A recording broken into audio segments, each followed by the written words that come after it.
क्या आपके पास कोई प्रॉपर्टी है जिसे आप सेल करने के बारे में सोच रहे हैं और आप जानना चाहते हैं कि प्रॉपर्टी पे टैक्सेस कैसे एप्लीकेबल होते हैं? तो इसी की चर्चा हम इस वीडियो में करने वाले हैं। वीडियो बहुत इंटरेस्टिंग होने वाला है, तो एंड तक बने रहिएगा।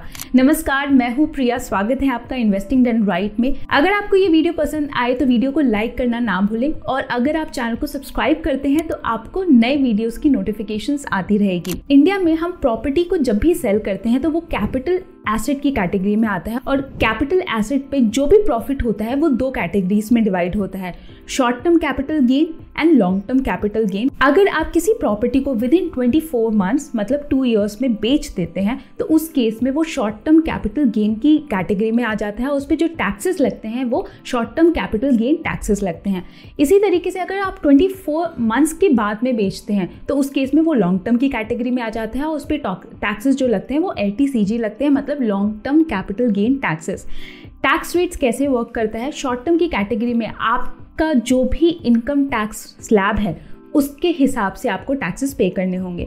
लेस से आप 30% की कैटेगरी में आते हैं और आपको टोटल 1 लाख का प्रॉफिट हुआ है इन शॉर्ट टर्म, उस केस में आपको उसका 30% मतलब 30,000 रुपीज एज टैक्सेस पे करने पड़ेंगे। लॉन्ग टर्म कैटेगरी में जब भी आप कोई कैपिटल एसेट को आफ्टर 2 इयर्स सेल करते हैं तो उस पर आपको टैक्सेस 20% प्लस इंडेक्सेशन बेनिफिट के हिसाब से पे करने होते हैं। इंडेक्सेशन बेनिफिट क्या होता है?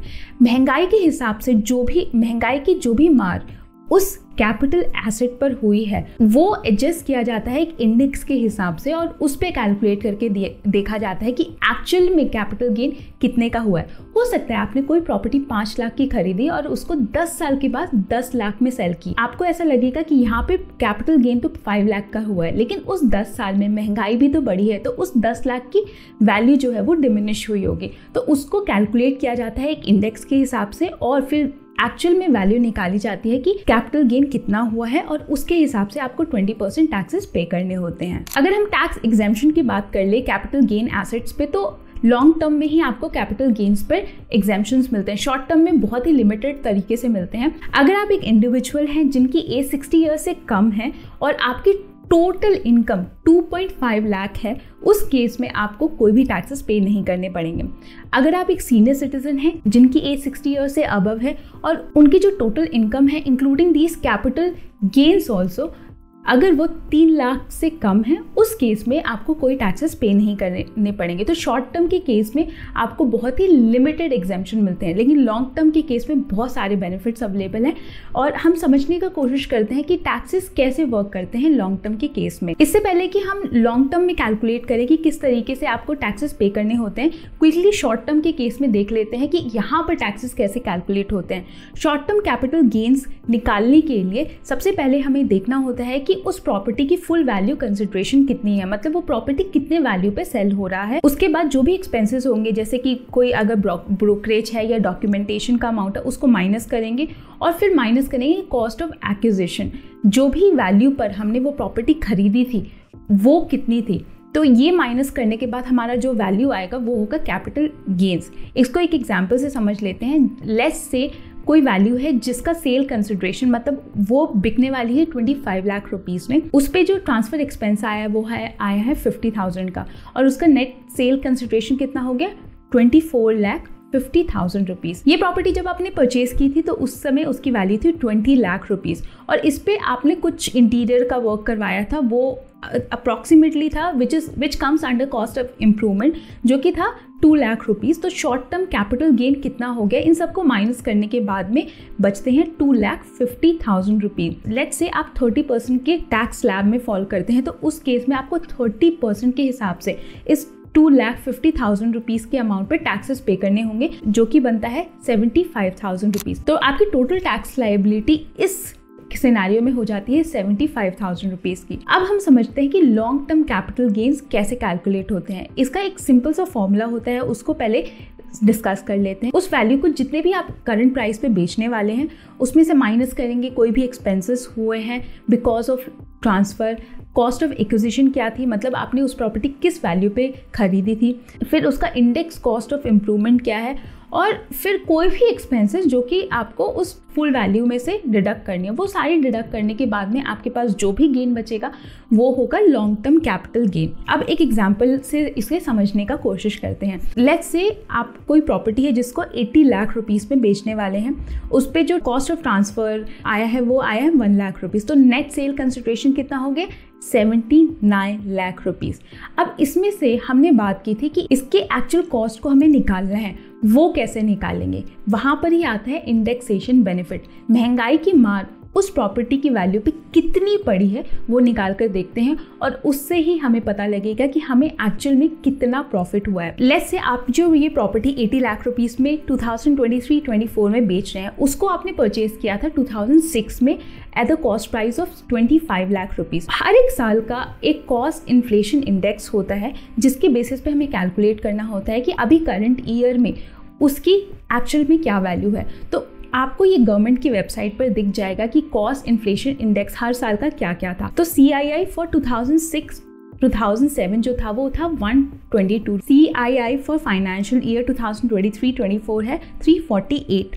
तो अब हम कैलकुलेट करके देखते हैं कि actual index cost of acquisition क्या है। इंडेक्स कॉस्ट ऑफ एक्विजिशन को कैलकुलेट करने का एक सिंपल फॉर्मूला है, जो भी इंडेक्स वैल्यू होती है जिस साल आप उस प्रॉपर्टी को बेच रहे हैं डिवाइडेड बाय जब आपने प्रॉपर्टी खरीदी थी इनटू जितने पे आपने वो प्रॉपर्टी खरीदी थी। हमारे केस में 2023-24 में जो CII वैल्यू है वो 348 है, जब खरीदी थी उस समय थी 122 और उसको मल्टीप्लाई करेंगे कॉस्ट ऑफ एक्विजिशन थे जो कि था 25 लाख रुपीस। तो वो कैलकुलेट करने के बाद हमारी इंडेक्स कॉस्ट ऑफ एक्विजिशन आ जाती है 71,31,147 रुपीज़। तो अब हम इसे अपनी टेबल पे इंसर्ट करेंगे और कैलकुलेट करने का कोशिश करेंगे कि एक्चुअल कैपिटल गेन्स हमारा कितना हुआ है। तो हमने यहाँ पे इंडेक्स कॉस्ट ऑफ एक्विजिशन डाल दी है बेस्ड ऑन CII। अब आता है इंडेक्स कॉस्ट ऑफ इम्प्रूवमेंट। अगर आपने उस प्रॉपर्टी के इंटीरियर पे या इम्प्रूवमेंट पे कुछ भी खर्चा किया है तो हम कंसिडर कर रहे हैं कि इस केस में 3 लाख रुपीस हमने स्पेंड किए हैं। Total long term capital gain कितना बन के आता है, वो आता है 4,68,853 रुपीज़। अब यहाँ पे टैक्स रेट जो है वो 20% का है।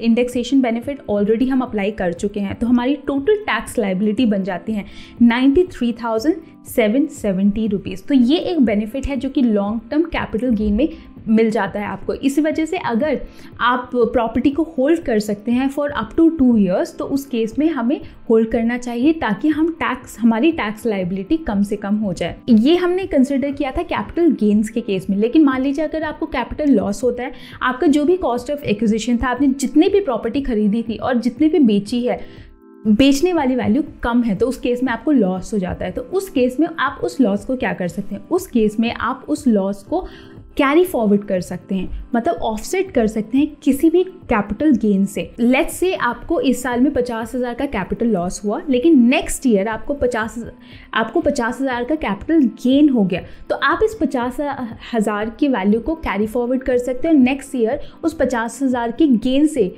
ऑफसेट कर सकते हैं, मतलब माइनस कर सकते हैं। तो उस केस में आपको उस 50,000 के कैपिटल गेन पे कोई टैक्सेस पे नहीं करने पड़ेंगे। तो ये एक एडवांटेज हो जाता है। एक और एडवांटेज है जो कि आपको पता होना चाहिए कि शॉर्ट टर्म में भी तो आपको ऐसे कैपिटल लॉसेस हो सकते हैं, तो क्या आप उनको भी कैरी फॉरवर्ड कर सकते हैं इन अपकमिंग ईयर? जी हाँ, बिल्कुल कर सकते हैं। और यहाँ पर एक बेनिफिट आपको मिल जाता है कि शॉर्ट टर्म में आपको जो भी लॉसेस हुए हैं उसको आप ऑफसेट कर सकते हैं, बोथ शॉर्ट टर्म गेन और लॉन्ग टर्म गेन। जबकि लॉन्ग टर्म में अगर आपको कोई भी लॉसेस होते हैं उसको केवल आप offset long term capital gain से ही कर सकते हैं। तो इस तरीके से कैपिटल गेन्स वर्क करते हैं in case of capital asset. आशा करती हूँ ये इन्फॉर्मेशन हेल्पफुल रही होगी। अगर आपकी कोई भी सुझाव हो तो वो आप कमेंट बॉक्स में डालकर मुझे बता सकते हैं। वीडियो पसंद आए तो वीडियो को लाइक ज़रूर कीजिएगा, और अगर आप सब्सक्राइब करते हैं तो आपको नए वीडियोज़ की नोटिफिकेशंस भी आती रहेगी। मैं Priya Das signing off. I will meet you in the next video. अगर आपने मेरे चैनल को सब्सक्राइब नहीं किया है तो प्लीज़ सब्सक्राइब कर ले, क्योंकि मैं पर्सनल फाइनेंस पे एवरी वीक 2 वीडियोज़ बनाती हूँ। अगर आप सब्सक्राइब करेंगे तो आपको मेरे नए वीडियोस की लेटेस्ट नोटिफिकेशन आती रहेगी।